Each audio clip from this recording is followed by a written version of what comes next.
शनिवार को जितना हमने पढ़ लिया है उसकी अंत्याक्षरी होती है। हिंदी साहित्य का इतिहास अभी हमें फर्स्ट ग्रेड और सेकंड ग्रेड में पढ़ रहे हैं। तो आज जो है वो हमारा टॉपिक है वो भक्ति काल है। भक्ति काल में अंत्याक्षरी के लिए दो टीमें हैं वो तैयार है, टीम ए और टीम बी। तो भक्ति काल पर प्रश्न होंगे पूरे के पूरे। प्रश्नों का उत्तर आपको खड़े होकर देना है और एक प्रश्नों का सटीक उत्तर देना है। प्रत्येक टीम को 2 चांस मिलेंगे। अगर मान लीजिए किसी टीम को प्रश्न नहीं आता है या उसका उत्तर देने में वो सफल नहीं है तो वो प्रश्न दूसरी टीम के पास चला जाएगा और उसको एक ही चांस मिलेगा, यानी बोनस अंक मिलेगा 1 चांस। और प्रत्येक प्रश्न के लिए 2 अंक दे हैं, ठीक है। लेकिन प्रश्न नहीं आने पर माइनस मार्किंग भी है, यानी आपको -1 मिलेगा। तो इसके लिए दोनों टीमें हैं वो तैयार हैं।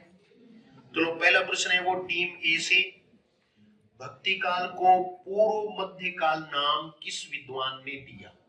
भक्ति काल को पूर्व मध्य काल नाम किस विद्वान ने दिया?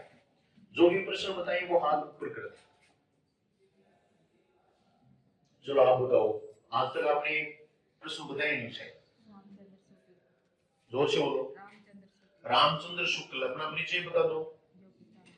योगिता बड़ी पचेरी से हो, यानी ये झुंझुनू जिले में ही है, बुहाना तहसील में। चलो बैठ जाओ योगिता, उत्तर आपका सही है। 2 अंक आपने अपनी टीम के लिए ले लिए। तो ये पहला प्रश्न टीम ए से था। अब टीम बी है वो प्रश्न बताए कि कलात्मक उत्कर्ष काल भक्ति काल को किसने कहा? कलात्मक उत्कर्ष काल भक्ति काल को किसने कहा? मोनिका बताएगी। रमाशंकर शुक्ल रसाल। क्या ये सही है उत्तर? ये देखो ये कह रहे कि नहीं है, सही नहीं है।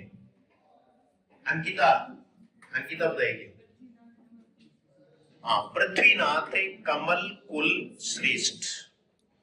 अंकिता तू ही बता देते हो परिचय, बड़ी मुंडो कर गई। परिचय तो अंकिता, नाम तो अंकिता कुमारी हो ही गया, ठीक है ना। और कहां से हो? नीमा कौन से जिले में है? चूरू जिले में नीमा। तो दोनों टीमें हैं वो बराबर है, 2 अंक लेकर के। इसके बाद में अगला प्रश्न है वो टीम ए से मैं करूंगा, लेकिन इससे पहले मैं एक बात और आपको बताऊंगा कि जो भक्ति काल का नामकरण है उसमें ज्यादा आपको नहीं फंसना है। केवल ये ध्यान रखना है कि भक्ति काल नाम किसने दिया? रामचंद्र शुक्ल ने।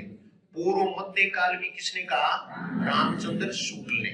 और ज्यादा से ज्यादा प्रश्न है वो टीम बी से मैंने पूछा हुआ आ सकता है कि कलात्मक उत्कर्ष काल किसने कहा? पृथ्वीनाथ कमल कुलश्रेष्ठ। अब बारी है टीम ए की। टीम ए, ज्ञानबोध नामक रचना किसने की? यानी ज्ञानबोध किस कवि की रचना है? ज्ञानबोध किस कवि की रचना है?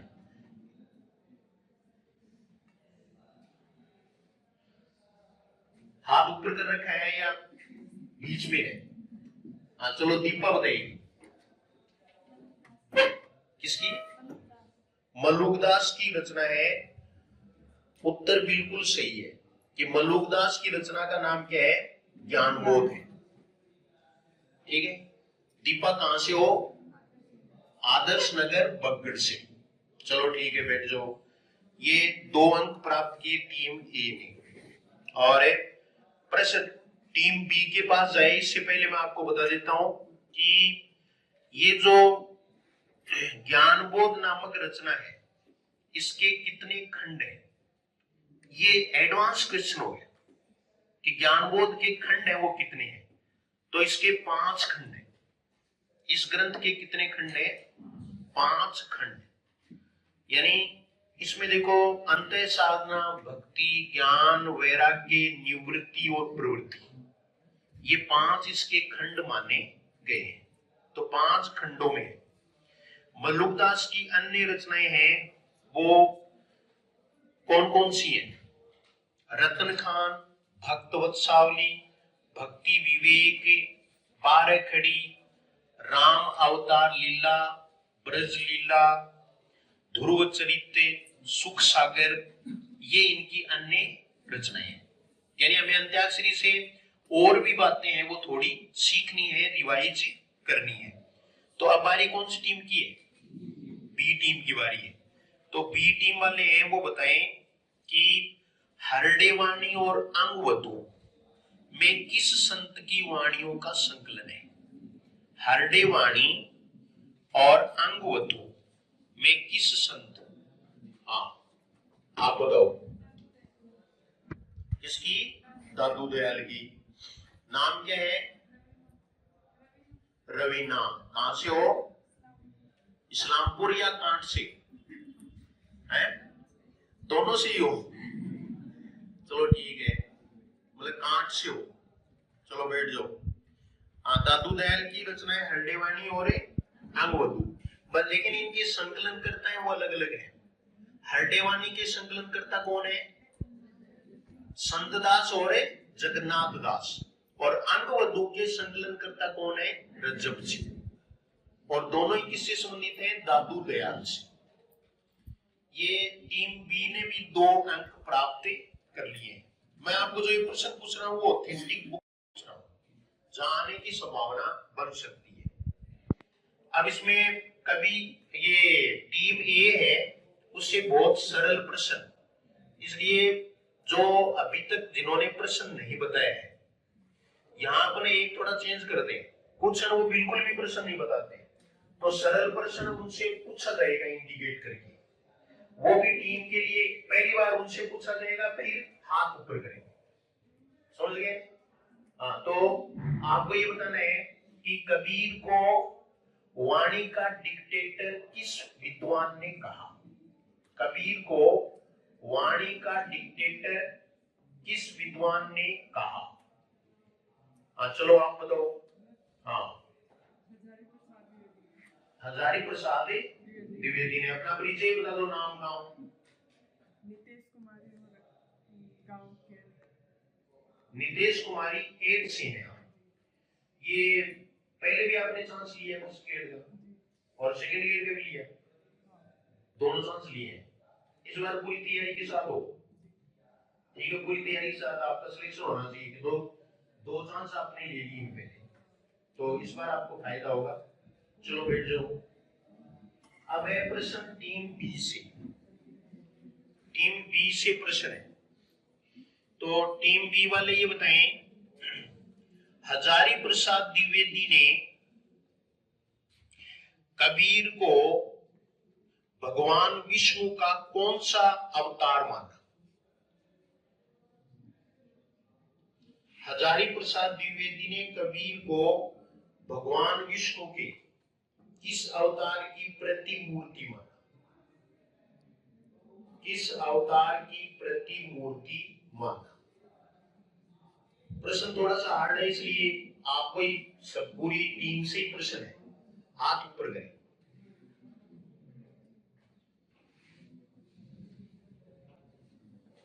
ऐसे प्रश्न हार्ड है वो टीम ए से भी पूछे जाएंगे। 1 2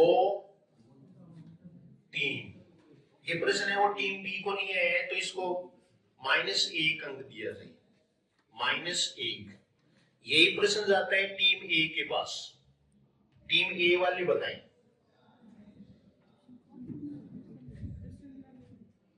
भगवान विष्णु का कौन से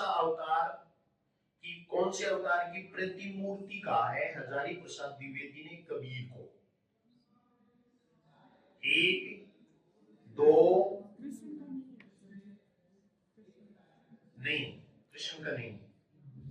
और आपका चांस भी पूरा हो गया और उत्तर भी गलत है, आपको बोनस अंक नहीं मिला। तो नरसिंह अवतार, किसका अवतार माना है? नरसिंह का अवतार।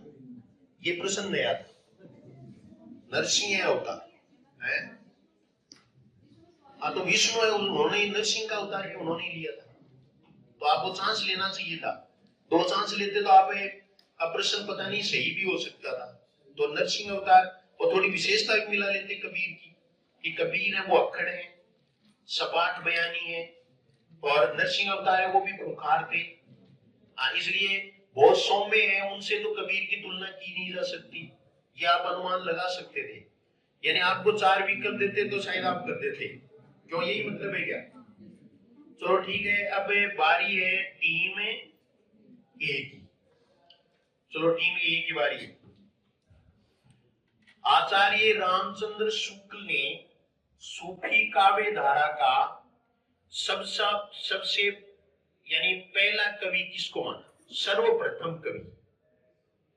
दोबारा सुन लो, शुक्ल ने सूफी काव्य धारा का सर्वप्रथम कवि किसे माना? सूफी काव्य धारा का सर्वप्रथम कवि किसे माना? एक ही हाथ ऊपर हुआ है, 2 3। चलो सरोज बताइए कौन है? कुतुबन है। कुतुबन की कौन सी रचना है? मृगावती। ये थोड़ा सा उल्टा प्रश्न था कि उसमें पहला ग्रंथ किसको माना? मृगावती को। इसका मतलब कवि वही है जिसने मृगावती की रचना की, और मृगावती की रचना किसने की? कुतुबन ने। सही है उत्तर। सरोज कहां से, मलसीसर से हो या शंकु से? मलसीसर से। शंकु से नहीं हो तो कहां से होगे? राजगढ़ है। राजगढ़ शंकुमुद के अंदर है, 18 शंकु बढ़ जाए। चलो बैठ जाओ, ये उत्तर सही है। 2 अंक दिए गए हैं टीम ए को। इसके बाद में देखिए आप टीम बी। टीम बी को मैं बताऊं उससे पहले आपको बता दूं कि डॉक्टर रामकुमार वर्मा है, उन्होंने पहला कवि किसे माना? मुल्ला दाऊद को। आपको ये सब याद रखने पड़ेंगे। नगेंद्र और गणपति चंद्रगुप्त ने असाहित को माना। इसी संदर्भ में टीम बी से प्रश्न है वो बताएं कि हजारी प्रसाद द्विवेदी ने किसे प्रथम कवि माना? किसका? सूफी काव्य धारा का प्रथम कवि। सूफी काव्य धारा का प्रथम कवि किसे माना? चलो बताओ, आप बताओ किसको माना? ईश्वरदास को माना। अपना परिचय भी बता दो। सुनीता कहां से हो? चारणवासी। कौन सी चारणवासी है?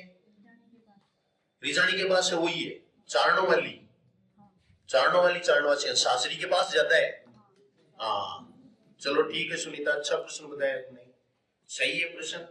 ईश्वरदास मानना पड़ेगा। वैसे सूफी कवि ईश्वरदास नहीं है, लेकिन प्रेमाख्यानक है, उसके प्रथम कवि कौन है? ईश्वरदास है। इसलिए प्रश्न में भी थोड़ी खामी है, क्योंकि सूफी काव्य धारा है उसके कवि अलग है। भाई सूफी काव्य धारा के कवि जो कवि है ना, वो सूफी तो होना ही चाहिए, लेकिन प्रेमाख्यानक जो है। चलो बैठ जाओ, ये उत्तर सही है। 2 अंक दिए गए हैं टीम ए को। इसके बाद में देखिए आप टीम बी। टीम बी को मैं बताऊं उससे पहले आपको बता दूं कि डॉक्टर रामकुमार वर्मा है, उन्होंने पहला कवि किसे माना? मुल्ला दाऊद को। आपको ये सब याद रखने पड़ेंगे। नगेंद्र और गणपति चंद्रगुप्त ने असाहित को माना। इसी संदर्भ में टीम बी से प्रश्न है वो बताएं कि हजारी प्रसाद द्विवेदी ने किसे प्रथम कवि माना? किसका? सूफी काव्य धारा का प्रथम कवि। सूफी काव्य धारा का प्रथम कवि किसे माना? चलो बताओ, आप बताओ किसको माना? ईश्वरदास को माना। अपना परिचय भी बता दो। सुनीता कहां से हो? चारणवासी। कौन सी चारणवासी है? रिजानी के पास है, वही है चारणों वाली। चारणों वाली चारणवासी है, सासरी के पास जाता है। हाँ चलो ठीक है सुनीता, अच्छा प्रश्न बताया तुमने, सही है प्रश्न। ईश्वरदास मानना पड़ेगा, वैसे सूफी कवि ईश्वरदास नहीं है, लेकिन प्रेमाख्यानक है उसके प्रथम कवि कौन है? ईश्वरदास है। इसलिए प्रश्न में भी थोड़ी खामी है, क्योंकि सूफी काव्य धारा है उसके कवि अलग है। भाई सूफी काव्य धारा के कवि जो कवि है वो सूफी तो होना ही चाहिए, लेकिन प्रेमाख्यानक जो है उससे संदर्भ में ईश्वरदास है वो सही है, इसलिए ये उत्तर सही मान लिया जाएगा। ईश्वरदास की रचना कौन सी है? सत्यवती कथा। और इसका प्रकाशन कब हुआ?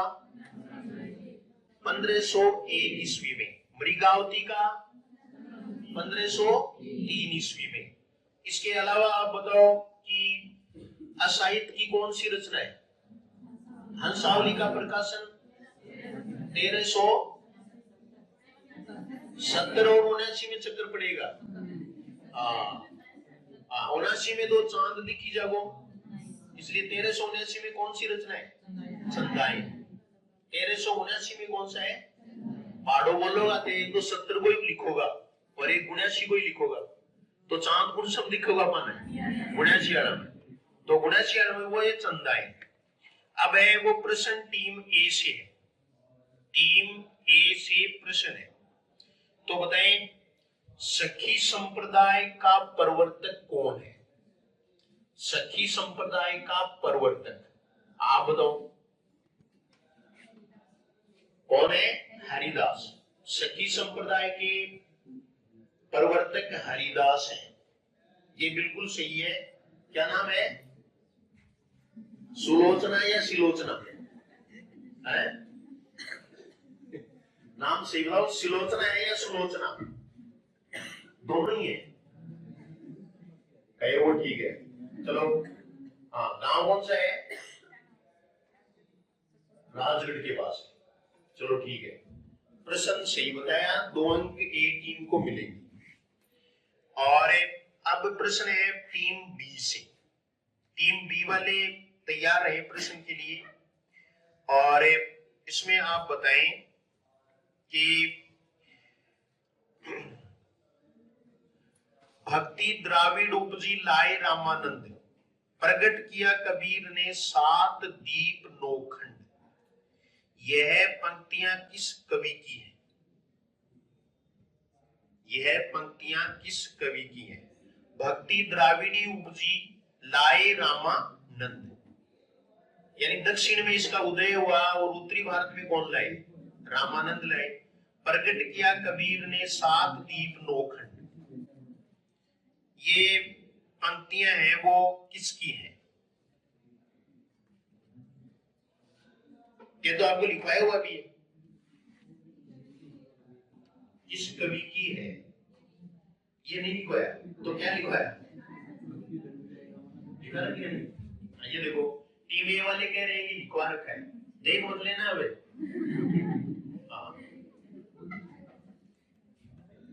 हाँ 2 चांस है आपके पास। हाँ बताइए। हाँ ये पंक्तियां हैं वो कबीर की ही हैं और ये सही है, बस इसका उल्लेख है वो विजेंद्र स्नातक ने अपने ग्रंथ कबीर में किया है, लेकिन पंक्ति बनाई हुई किसकी है? कबीर की है। ये कबीर के, कबीर का नाम आ गया तो हम ये सोचते हैं कबीर ने तो क्या कहा होगा, तो कबीर ने तो अपना नाम बहुत से दोहों में सब जगह लिया है, ठीक है ना। हाँ तो ये पंक्तियां हैं वो कबीर की हैं, और ये ग्रंथ जो है ना उसका नाम भी कबीर है, और वो किसके द्वारा रचित है? विजेंद्र स्नातक। एक ग्रंथ कबीर नाम से और विद्वान ने भी लिखा, हजारी प्रसाद द्विवेदी। और संत कबीर किसने लिखा? किसने? राम कुमार वर्मा ने। तो ये आपको साइड में ध्यान रखना पड़ेगा। अब प्रश्न है वो टीम ए से है, टीम ए वाले हैं वो बताएं।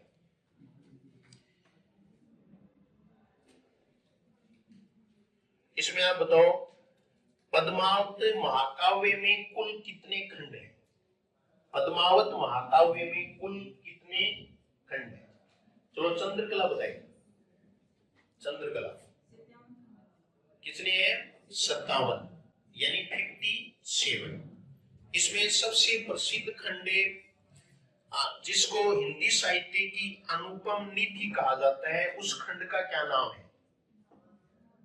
नागमती वियोग खंड। वो कौन सा खंड है? नागमती वियोग खंड। और पद्मावत को सूफी काव्य परंपरा की प्रौढ़तम कृति कहा जाता है। हम ये भी पढ़ते हैं कि जायसी को सूफी